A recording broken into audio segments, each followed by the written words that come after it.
man, it's only right that somebody's got to get the shirt off. You know what I'm saying? Just to get that good beach vibe. I mean, come on. You know what I'm I'm on saying? stream right now. Come on. That good beach vibe. Let's see. Oh, Oh, we're not.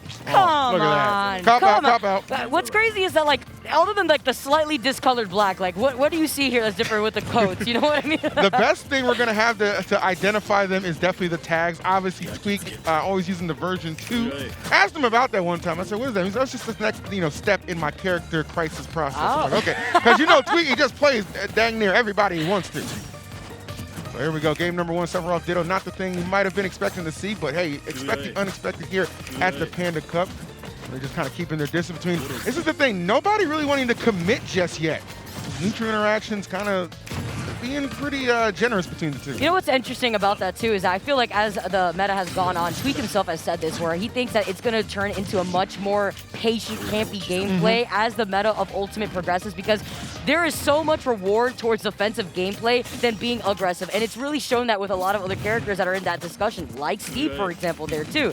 So now taking a look at what we have on board with the double Sephiroth, this is actually a Ditto that I have yet to be able to cast, and this is awesome to see the difference in that playstyle, because looking back on the way that Tweek played at MoCon, for example, he was very bait and punish. He didn't overcommit until there was that opportunity you see right here. Very true. I mean, that's just kind of like his forte as of late, right? It tends to serve him pretty well, and you see right there, just able to land that closing blow, get the first knock off, and this is a tremendous lead for him. You're going to see a little bit more of a slower pace matchup in this one, just because both of these guys are pretty methodical, and that's how you can play Sephiroth at the highest of levels, but you definitely got to appreciate what each one's going for. Tweek going with the low recovery, going to make it back just safe and sound, and still kind of really dictating how this is going. I mean, he's definitely dominating on the stage and off too, as you can see, that Nair combination getting the job done.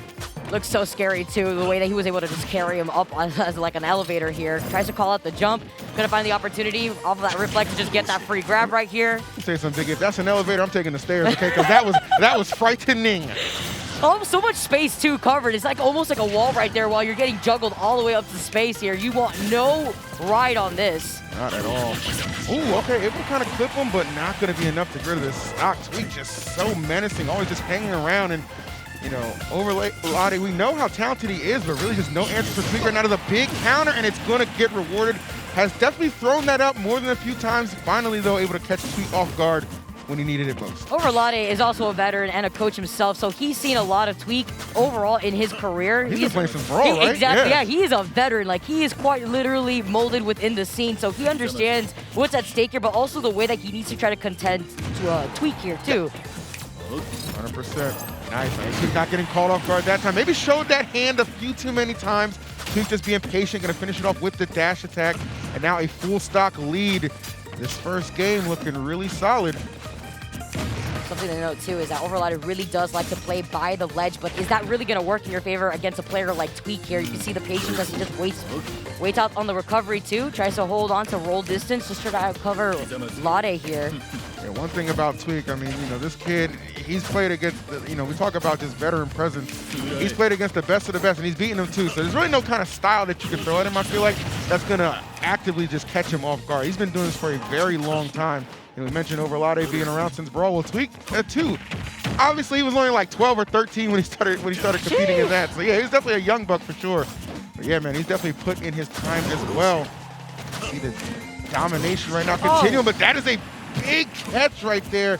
Left the ground one too many times, and Lade going to make him play. So not only a 65% deficit, not too bad. Plenty of time on the clock to make up. Not at all, especially with that swoop up. It covers so much of that platform length in general.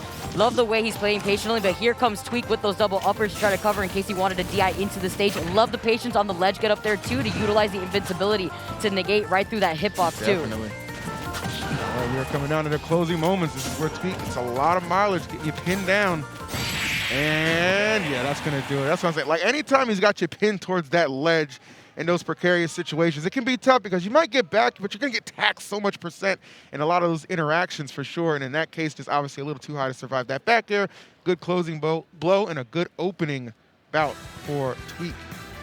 Really like the way that Lade still was able to keep up with Tweek despite being at that 65% deficit when he was able to keep Tweek on that last stock there. You could see the respect, though. My favorite thing is when we get the player cams, seeing the raw emotion after that one game. Either you get some players popping off when they lose that one game, which sometimes it's like, okay, you know, they're hyping themselves out. Maybe they're trying to give themselves a cheer factor here. But then Lade here kind of giving that nod of approval, like, all right, you know what? I completely see where I went wrong here. Let's see what he does to try to adjust around this, because Tweek, again, is one of those players that it could be really scary to face against a player of this caliber. Yeah, it's definitely one of those things. I'm glad you alluded to that point so well, Vicky, because it's one of those things I love to see.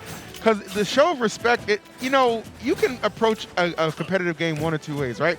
You can just be overconfident and cocky and salty, or you can be like, okay, I can be a little humble here, I can lose, but I can learn, right? And that's really what we like to encourage at these tournaments, especially for anybody who's like new, just tuning in for the first time. That's kind of the vibe we're going for, and really these are just two good examples of that for sure. I was kind of questioning a little bit, would we see Tweek maybe elect to switch to Diddy, just because obviously, you know, a Ditto matchup, obviously you want to assume that your opponent kind of knows exactly what to expect, but there is the caveat of, okay, they can know what to expect, but can they stop it at the highest of levels? And they're both playing very different too, with Lade sticking by the ledge more often, trying to stick himself into the stage to just delay what Tweek wants to do by the ledge. He's also intaking a lot of that information. Meanwhile, Tweek is just waiting for Lade to try to commit over to an action, whether it be trying to get off the ledge. Now, in this situation, it's Tweek that needs to try to come back. He did exactly what we saw with Lade, just waiting it out, waiting out on the delay, didn't want to risk trying to actually utilize the ledge invincibility to get right past that, wants to play it safe here. Now the roles have been reversed. We're quite literally getting the switch up here for like it's Uno. Max on fact. Oh my goodness. Again, you know, Tweek leaving the ground. Kind of similar to what we saw in game number one. Lade able to make him pay. One win, one opportunity, no problem. Oh, we're just going all the way over. Wow. Tweek didn't even try to hit him. If it works, it works. Spacing out these back airs, trying to get in there, and, well, you know, eventually it's going to connect. Nice stuff. Gonna play by the ledge like that, you gotta look for those back airs. See the back air coming out instead. You know, that raw damage here. The snaps. Every single time I hear Sephiroth snap, I always get intimidated a little bit right there. It's not just those nair strings taking you all the way up. I promise you, it's just in the game. He's not behind us. He's not coming for us, Vicky. I like that little horror movie dash. Gotta watch out real quick. The down tilt actually scooping up close to the ledge here. So close right now, knowing that he wanted to play defensive by the ledge, whether it be utilizing that ledge invincibility like before, but this time he actually opted to just get up, hold shield, giving that opportunity for Tweek to get that grab. Okay, nice, Tweek. Okay, not giving up the grab. He caught him a couple times coming in there. Just jumping. Not that time. Tweek staying disciplined. He'll be putting himself in a position to succeed and definitely going to connect. This is huge right now. Potential to go up 2-0. Oh. We are maneuvering around. You know, it doesn't seem like Sephiroth should be maneuvering as smoothly as he does, but man, this guy is elegant. Hey, I mean, look at the size of that sword here. At the same time, you're not only sticking yourself to the stage, but also that up B too, just controlling so much space on that ledge. That's exactly how Tweek was able to claim Lade's second stock here. 139 onto Tweek, finally getting the opportunity to take that second stock now. Very close to what we saw game number 1 too. 51% now onto Lade. Tweek fresh on that last stock here. And that's why I still like to give Lade definitely a big chance in not only this game, but this set in general, because, yeah, you're seeing Tweek lead the majority of it, but Lade never too far behind, right? Just trying to keep himself within striking distance. Obviously, percentage continues to climb, so he definitely needs to get some more percentage on the board for sure, but as long as you still got a stock, man, you always still got a chance. Keep the stocks right now, but Tweek slowly but surely creeping a little further ahead. One win could be the difference maker, though. Never sleep on that. Slight spacing to get that snap going, though. Made a lot of difference here. Look at that damage still racking up, something that Lade can't afford here. The nair string. Not going to get the fair and the turnaround grab. Oh! That's a tough whiff to have to deal with on that one. So 2-0 victory for Tweek. I think this is top 128, so that was still going to be contested under a best of 3. But as we progress a little bit more throughout these rounds, we will see some more best of 5 like you guys were seeing on that previous block. So fear not.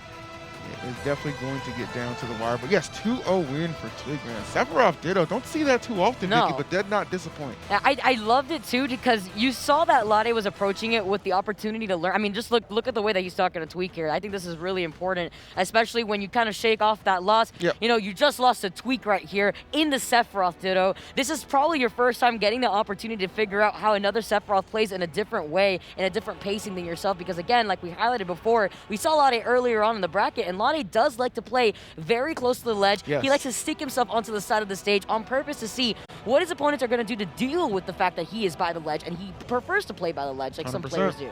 That's just the style right there. Shouts to Tweek for being very adaptive, kind of catching on